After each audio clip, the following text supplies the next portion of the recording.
Even when access is denied, what if the server secretly leaks sensitive data in the redirect response? User ID controlled by request parameter with data leakage and redirect. This is the 7th lab from Access Control Module of Web Security Academy. This lab contains an access control vulnerability where sensitive information is leaked in the body of a redirect response. To solve the lab, obtain the API key for the user Carlos and submit it as the solution. After launching the lab, navigate to My Account and log in using the provided credentials, Wiener, Peter. If we look at the URL in the address bar, we can observe that our own username Wiener is being passed as the value of the ID parameter. This looks like a classic IDOR setup. Let's try to access Carlos's account by changing the ID parameter to Carlos. We are instantly redirected back to the login page, which seems to block the request. But the core of this lab lies in understanding what happens behind the scenes when that redirect occurs. Switch over to Burp's HTTP History tab. Find the Get My Account request for Wiener and send it to Repeater.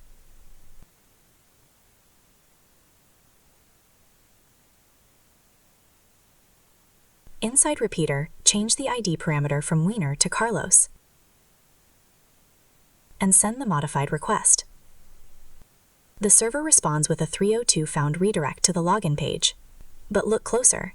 It also reveals a complete HTML body. Inside that body, which the browser never displays, is Carlos's entire My Account page. And right there, on that hidden page, is the API key, clearly leaked. This happens because of a logic flaw called execution after redirect. The server-side code checks our permission, realizes we aren't Carlos, and issues the redirect header. However, it fails to stop the script execution.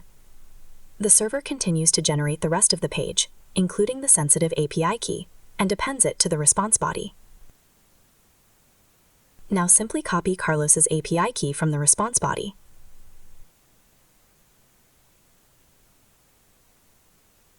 Go back to the lab and click Submit Solution, and paste the API key. The lab is solved.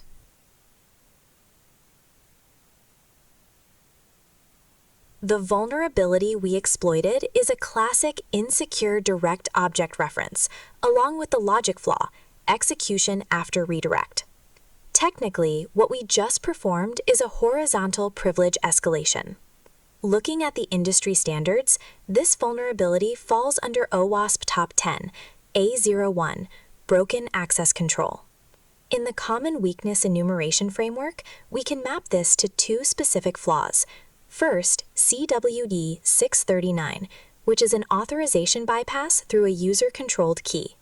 Second, CWE 201, insertion of sensitive information into sent-to outbound propagated data.